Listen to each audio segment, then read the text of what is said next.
Bambu seringkali dipandang sebagai tanaman tak bernilai ekonomi tinggi. Padahal jika dikembangkan, komoditas ini mampu menembus pasar luar negeri, salah satunya ke Cina. Seperti yang dilakukan kelompok tani budidaya bambu tabah di Kecamatan Pupuan, Tabanan. Ternyata rebung atau bambu muda ini menjadi komoditas ekspor dengan nilai jual tinggi. Budidaya bambu tabah pertama kali digalakkan oleh ahli teknologi pertanian yang juga dosen Fakultas Teknologi Pertanian Universitas Udayana, Pande Ketut Diah Kencana.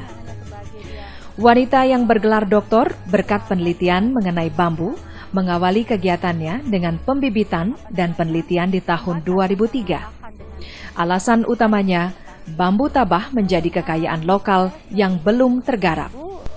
Ada sesuatu unggulan yang lain yang kita dapatkan pada jenis bambu tabah ini adalah rebungnya yang luar biasa sekali. Nah, potensi rebung inilah kami teliti, kemudian ternyata memberikan sesuatu nilai yang luar biasa, yang sebelum kami olah, sebelum kami teliti, bambu ini hanya dipakai untuk dikonsumsi oleh masyarakat tempat sebagai makanan biasa. Kemudian kelebihan daripada rebungnya dijual secara konvensional di pasar tradisional.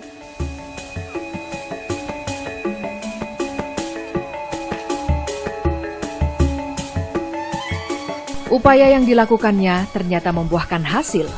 Dengan kesabarannya, sejak tahun 2006 lalu, dirinya mampu membuat perkebunan bambu di Desa Padangan, Pupuan. Dari sinilah, ia menggandeng lokal membudidayakan bambu tabah. Hasilnya cukup menjanjikan. Ternyata, rebung bambu tabah diminati pasar. Rasanya gurih dan empuk menjadi daya tarik warga, terutama pasar lokal.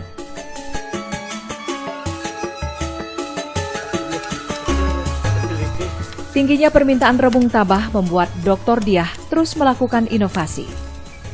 Para petani diajak membuat kelompok budidaya bambu, termasuk koperasi yang akan menangani pemasaran rebung tabah.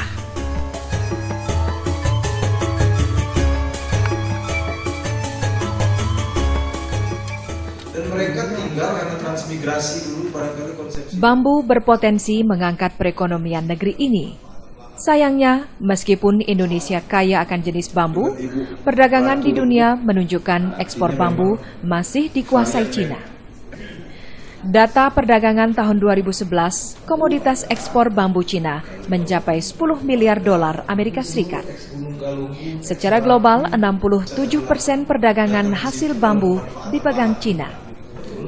Dr. Diah menyebutkan, minimnya perhatian pemerintah menyebabkan bambu di Indonesia belum terkelola dengan baik. Tahun 1995, kita di Indonesia, Bali dipercaya menyelenggarakan Kongres Bambu. 17 tahun kemudian, kita tetap stuck seperti ini, bahkan menurun untuk mengembangkan bambu. Beda dengan negara-negara yang lain seperti Cina, India, Thailand, dan bahkan Malaysia dan Vietnam, luar biasa pesat sekali pengembangan bambunya. Kenapa seperti itu? Karena mereka, negara-negara tersebut, pemerintah hanya komitmen terhadap pengembangan bambu. Kita masih amburadul, kita masih belum sekali menyatukan visi siapa kementerian-kementerian yang terlibat untuk mengembangkan bambu itu.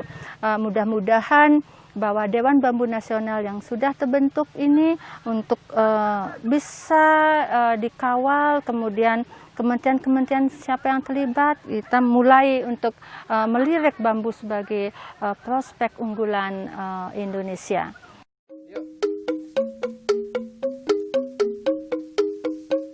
Upaya yang dilakukan berbagai kalangan melalui penanaman dan pembudidayaan bambu sudah seharusnya memberikan dorongan bagi Indonesia untuk menyelamatkan sumber daya alam hutan.